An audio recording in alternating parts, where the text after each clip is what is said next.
मेरा नाम जोसेफ है। मैं पुरानी हेरिटेज बिल्डिंग्स पे ब्लॉग लिखता हूँ। बॉस ने परेशान कर रखा था। एक तो सैलरी भी बढ़ नहीं रही थी, ऊपर से सनाया भी शादी के लिए मान नहीं रही थी। चारों ओर से हार कर परेशान था, लेकिन दूसरी जगह काम मिलने तक काम करना ही था मुझे यहाँ पर। एक दिन जब सुबह सुबह रिसर्च पे और फोटोज़ खींचने निकला तो शहर भर के चर्चेस पे ब्लॉग लिखने के इरादे से निकला था। तकरीबन 11 चर्चेस देखे मैंने, उनकी तस्वीरें खींची। यहाँ धूप और लाइट थी और सारे चर्चेस में उसके बारे में वहाँ के प्रीस्ट ने बड़े ही आराम से बैठकर बताया। शहर के बाहर की तरफ से कंटेनमेंट की आखिरी तरफ से चर्च से वापस आ रहा था कि रास्ते में ज़ोरदार बारिश शुरू हुई। स्कूटर में रेनकोट हमेशा ही रखता हूँ मैं, और किस्मत भी अच्छी थी कि सड़क किनारे ही पेड़ों के पीछे एक छोटा चबूतरा जैसा दिखा। मैंने तुरंत स्कूटर अंदर को ले ली और स्कूटर खड़े करके रेनकोट निकाल कर पहनने लगा। अभी कुछ दिन पहले ही टाइफाइड ठीक हुआ था। खाने पीने के साथ साथ ये भी देखना था कि बुखार उखार वापस फिर से ना आ जाए। रेनकोट पहनकर मैं वापस स्कूटर पर बैठा और रियर व्यू मिरर ठीक करने लगा तो देखा पीछे एक चर्च थी। मैंने पलट के पीछे देखा तो सचमुच चर्च ही था, पर यह कैसे हो सकता था? इस तरफ तो कोई चर्च होने की बात थी ही नहीं, ना मैप पे था, ना किसी किताब में, और ना ही इंटरनेट पर। और मेरी रिसर्च भी काफ़ी पक्की थी, ये हो ही नहीं सकता था। लेकिन कोई चर्च है तो ये मेरे ब्लॉग को कहाँ से कहाँ पहुँचा देगा। यही सोचकर मैंने तुरंत स्कूटर घुमाई और चर्च की तरफ चल दिया। चर्च पूरे लाल रंग का था और देख के थोड़ा रशियन डिज़ाइन का लगा, बिल्कुल ऐसा जैसे बेहद लंबा, तकरीबन 150 मीटर लंबा जैसे हॉल बनाया हो और सामने एक बेहद ऊंची मीनार खड़ी कर दी हो। डिज़ाइन एकदम नया, लेकिन जगह इतना पुराना और खाली खंडर कि कुछ वीरान पड़ा था। ये खजाना देख के तो मैं खुशी से पागल ही हो गया। मैंने स्कूटर खड़ी की और अंदर की ओर बढ़ा तो दरवाजे पे देखा। दरवाजे के ऊपर मार्बल की एक प्लेट लगी थी जिस पर लिखी थी, जो भी कमज़ोर परेशान अंदर आएगा वो मेरा हो जाएगा। मैंने भी मन ही मन ऊपर वाले से दुआ की कि बस अब बहुत हुआ, अब तो कुछ अच्छा कर दो ज़िंदगी में। खुशी से जैसे ही मैंने वो टूटा फूटा पुरानी लकड़ी का भारी भरकम दरवाज़ा खोला तो चरमरा कर खाली चर्च में गूंजती आवाज़ से बड़े डरावने तरीके से दरवाज़ा खुला। इतना तो पता था कि कोई नहीं है आसपास, लेकिन इतने खूबसूरत चर्च को खाली कैसे छोड़ देगा सब। अंदर एक एक कदम बढ़ाते हुए उस लकड़ी के फर्श पर मेरे जूते और लकड़ी के फर्श एक साथ आवाज़ कर रहे थे। और मैं जैसे ही अंदर पहुंचा, कोई दौड़ के दरवाज़ा तक आया और उसने दरवाजे को बंद कर दिया और फिर कदमों की आवाज़ मेरी ओर आने लगी। मैं बिल्कुल चुपचाप, सांस भी धीमी करके जहाँ खड़ा था अंधेरे में वहीं जमकर खड़ा रहा। एक आवाज़ भी नहीं की, लेकिन जो भी मेरी तरफ आ रहा था उसके कदमों की आहट उस अंधेरे में भी बिल्कुल मेरी ही ओर आ रही थी। मुझे तो कुछ नहीं दिख रहा था, लेकिन उसे ज़रूर दिख रहा था। वो कदमों की आहट बिल्कुल मेरे करीब आके रुकी। मैंने बिल्कुल सांस भी रोक ली, लेकिन उसके सांसों की आवाज़ अपने सर के ज़रा से ऊपर से साफ सुन पा रहा था मैं। जो भी था काफ़ी लंबा था, उसकी तेज सांसें मुझ पर ही पड़ रहा था। अंधेरे में जब आंखें जरा जरा देख पा रही थी, ऊपर से बड़े बड़े शीशों में आती रोशनी ने मैंने पलटकर दाईं ओर देखा तो एक कन्फेशन बॉक्स दिखाई दिया। मैंने तुरंत दौड़ा उसी ओर और मैं कन्फेशन बॉक्स के पास जाकर छुप गया। वहीं से दबे पांव बहुत ही धीमे धीमे रेंगता हुआ कन्फेशन बॉक्स के अंदर गया और नीचे छुपकर बैठ गया। बड़ी ही हिम्मत जुटाकर सोचा एक बार देखूं तो वहाँ मेरे सामने कौन था और क्या था। उठकर घुटनों के बल बैठा। कन्फेशन बॉक्स की जालीदार खिड़की से झांकी रहा था बाहर, जब अचानक किसी ने फूंक मारकर सामने से मेरी आंखों में धूल भर दी। मैं बिना आवाज़ किए चुपचाप आंखें मल रहा था जब कदमों की आहट एक बार फिर से मेरे करीब तक आई और कन्फेशन बॉक्स के बाहर से मैंने एक आवाज़ सुना। आई एम सॉरी फादर, मैं भटक गया था। मेरी संगत, मेरी सोच, सब कुछ बदल गया है फादर, लेकिन मैं अब ताकतवर हूँ। आई एम पावरफुल फादर, मैं ही सब कुछ हूँ। और इतना कुछ कह के वो चला गया। मैं तब भी काफ़ी देर चुपचाप वहीं बैठा रहा, बिल्कुल ना आवाज़ की, ना इधर उधर हिला। तकरीबन 20 मिनट के बाद जब मैंने देखा कि कोई आवाज़ नहीं थी, किसी दूसरे के होने का नामो निशान का कोई सवाल ही ना हो, तो मैं दबे पांव उठा और वहीं से भागा। लेकिन ठीक से दौड़ नहीं पा रहा था। ऐसा लग रहा था मैं सिर्फ मेरा नहीं, किसी और का भी वज़न ढो रहा था।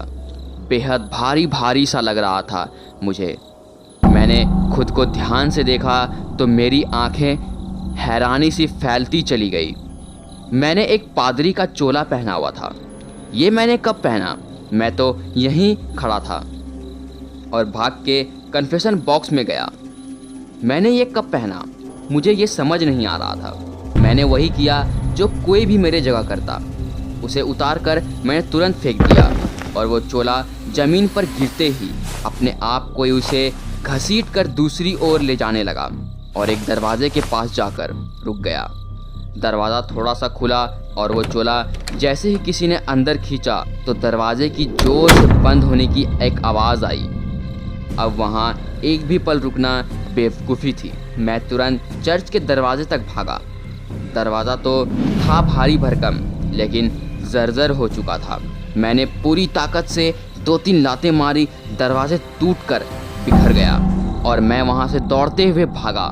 निकलते निकलते एक तस्वीर खिड़की के पास पड़ी हुई दिखाई पड़ी। बड़ी जानी पहचानी सी तस्वीर थी, लेकिन इस वक्त भागना ज़्यादा ज़रूरी था।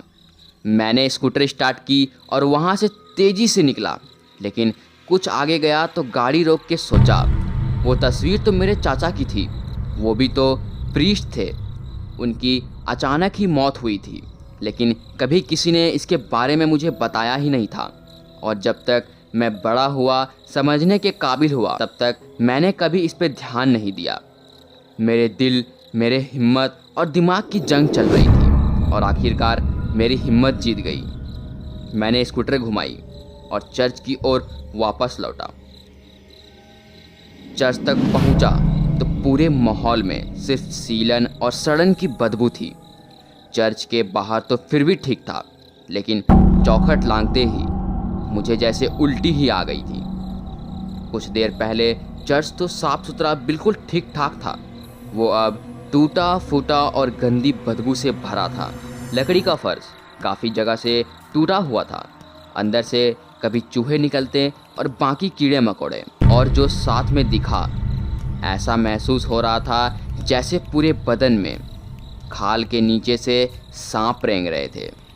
पूरे चर्च में हर बेंच पर लोग बैठे हुए थे, सजे धजे साफ सुथरे कपड़ों में अमीर रईस लोग थे।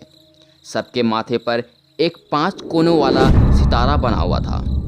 मैं तो जैसे जिंदा था ही नहीं, हैरत से भूत बना खड़ा था बीच चर्च में। मेरी खुली आंखों की बेहोशी एक आवाज़ से टूटी जो ये कुछ कह रही थी। फादर डिकोस्टा बहुत ही अच्छे इंसान थे, इसलिए उन्हें बुला लिया गया। हम सब लोग मिलके प्रार्थना करते हैं कि उनकी आत्मा को कभी मुक्ति ना मिले, हमेशा शैतानों के बीच में फंसे रहे, हमारे साथ यहीं पर। उस आदमी का इतना कहना था कि गोरे चर्च में बैठे लोग खुशी का नाद करने लगे, लेकिन साथ साथ उसी आवाज़ में से किसी एक की दुखी रोने की आवाज़ आने लगी।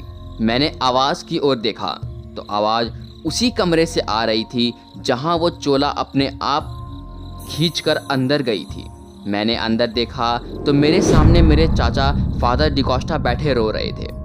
मैंने कदम बढ़ाया और चौखट लांघ के कदम कमरे में रखा ही था जब वो सामने कुर्सी से खड़े हो गए और चिल्लाए, नो! उनके चीखते ही कमरे में बहुत ही तेज रोशनी चमकी, फैलती गई मेरी आंखें उस रोशनी को झेल नहीं पाई। मैंने आंखें बंद कर ली, लेकिन रोशनी इतनी तेज थी कि आंखें हाथों से ढकनी पड़ी। और हाथ जैसे ही हटाकर आंखें खोली तो देखा जगह वही थी और मैं भी वहीं था, लेकिन चर्च कहीं दूर दूर तक नहीं था। मेरा स्कूटर सड़क किनारे पड़ा था और मैं स्कूटर किनारे था। मेरा तो हाल ऐसे हो रहा था जैसे मैं कुछ सेकंड में पागल ही हो जाऊंगा। कुछ समझ नहीं आ रहा था कि ये सब सपना था या सब कुछ सच था। कहीं एक्सीडेंट हुआ और मैं पागल तो नहीं हो गया था। ऐसा भी सोच मेरी दिमाग में दौड़ने लगी। अगर मैं पागल हो रहा था तो बाकी की यादें भी चली जानी चाहिए थी, जो बिल्कुल ठीक थी। मैं समझ नहीं पा रहा था ये हो क्या रहा है। मैं पीछे पलटा तो वहाँ कोई चर्च नहीं दिखा, लेकिन थोड़ा आगे ही लकड़ी का कमरा जैसा कुछ था। इसका मतलब आसपास लोग भी होने चाहिए थे। मैंने उस कमरे की ओर चल पड़ा। जैसे जैसे चलता जा रहा था तो वहाँ उस कमरे से किसी आदमी के रोने की आवाज़ें आ रही थी। मेरा चलना जैसे दौड़ में बदल गया और कमरे के दरवाजे पर पहुँचा तो देखा अंदर और कोई नहीं, मेरे चाचा फादर डिकोस्टा ही रो रहे थे। 15 साल पहले मेरे चाचा एक चर्च के पादरी थे। बहुत ही अच्छे आदमी थे, हर तरफ से लोगों की भलाई का सोचना और सब कुछ उन्होंने लोगों के नाम कर दिया था। लेकिन एक गलती कर बैठे। एक ऐसे आदमी को सुधारने की ठान ली थी जो खुद को शैतान कहता था। फादर डिकोस्टा बहुत ही भले इंसान थे। उन्हें धोखे से उस इंसान ने मार दिया। एक मरे हुए इंसान से कहीं ज़्यादा ताकतवर एक जिंदा इंसान होता है। चाचा कुछ नहीं कर सकते थे। उस चाचा ने इंसान को बेवकूफ़ बनाना शुरू कर दिया और डराना शुरू कर दिया। उस अच्छे घर को शैतान का घर बना दिया। एक रात एक बच्चे की बलि की खबर एक आग की तरफ फैली तो पुलिस पहुंची तो छानबीन हुई तो भागने की कोशिश में वो शैतान मारा गया। तब से जो खौफ फैला था उसी ने इस चर्च को सबसे दूर रखा था। लेकिन इंसानियत और ईश्वर का नाम इतनी आसानी से मिट नहीं सकता था। हर मौका था सब कुछ एक झटके में ठीक करने का। मेरे चाचा फादर डिकोस्टा मुझसे बोले, इस लकड़ी के कमरे को जला डाल जोसेफ, यही वो जगह है जहां वो इंसान इंसानियत का गला घोटता था। इस कमरे को आग में जलाकर होली वाटर डाल देना, वरना ये भगवान का घर कभी वापस खुल नहीं पाएगा। मैंने तुरंत ही जेब से लाइटर निकाला और बाहर से आग लगा दी। कुछ ही देर में वो पुरानी लकड़ियों का टूटा फूटा जर्जर लकड़ी वाला कमरा धू धू करके जल उठा। लेकिन होली वाटर तो कहीं आसपास था ही नहीं। मैं माथा पीटने ही वाला था जब नीचे चोला दिखाई दिया, जिसे मैंने कन्फेशन बॉक्स के बाहर देखा था। उसकी जेब टटोली तो अंदर से होली वाटर की छोटी सी शीशी निकली। मैंने उसका ढक्कन खोला और पूरी की पूरी शीशी उस आग में उड़ेल दी। वो चीख बंद हुई तो मैं बिना मुड़े बिना पलटे चुपचाप स्कूटर की तरफ चल पड़ा और उसे स्टार्ट करके वापस घर की ओर चल दिया। रियर व्यू मिरर में अब चर्च साफ दिखाई दे रहा था। चर्च में आते जाते काफ़ी लोग दिखे। काफ़ी मानते हैं उस चर्च को लोग। सच ही कहते हैं, भगवान के घर देर है, अंधेर नहीं। मैं हूँ रॉय और ये था आज का खौफ।